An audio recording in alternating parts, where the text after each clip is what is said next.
Encore une fois, j'essaie de faire en sorte que ce concept soit vraiment utilisable, en particulier pour les personnes qui n'ont pas fait tourner ce concept dans leur tresse depuis un certain temps. Si je prends un thruster, par exemple, où j'ai une charge qui repose sur mes épaules, et que je commence à partir de ce point et que je monte, il est essentiel, pour que j'imprime une accélération à cet haltère, que cette distance ne s'effondre pas.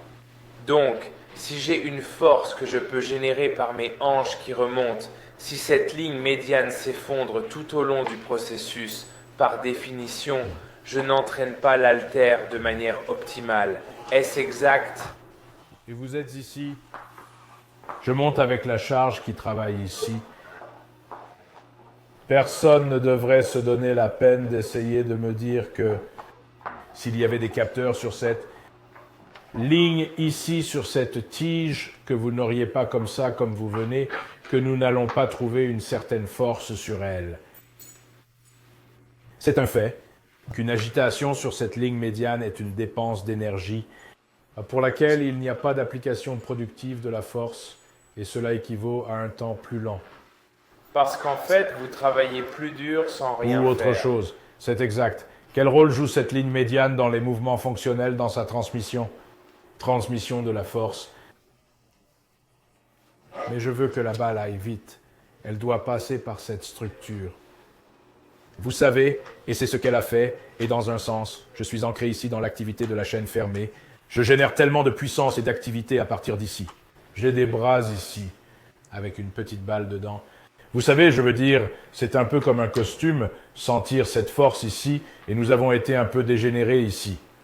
La ligne médiane a intérêt à être coopérative dans ses actions et à ne pas céder. Je crois aussi que la musculature ici, qui contrôle cette ligne médiane, c'est une unité motrice à très haute force et à très faible vélocité. Et tout comme dans notre courbe force-vitesse, nous commençons avec une force importante et une faible vélocité, une force modérée et une vélocité modérée qui se termine par un peu de force et un véritable mouvement à grande vitesse.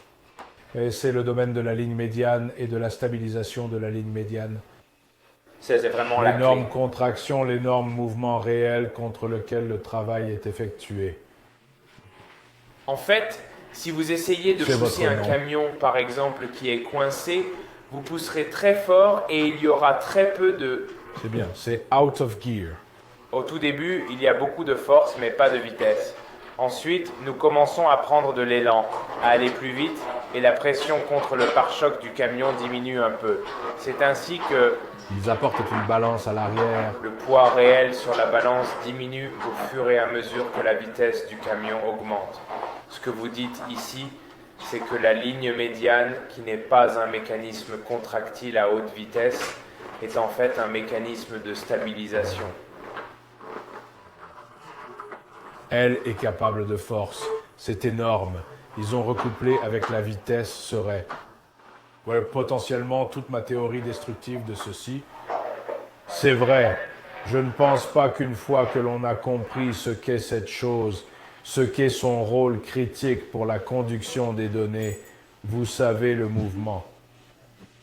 L'idée qu'il fonctionne à haute vitesse et à haute charge est un peu terrifiante. À cause de la quantité de force générée, et si vous ajoutez la vitesse, l'intégrité structurelle est très importante. Oui, c'est vrai.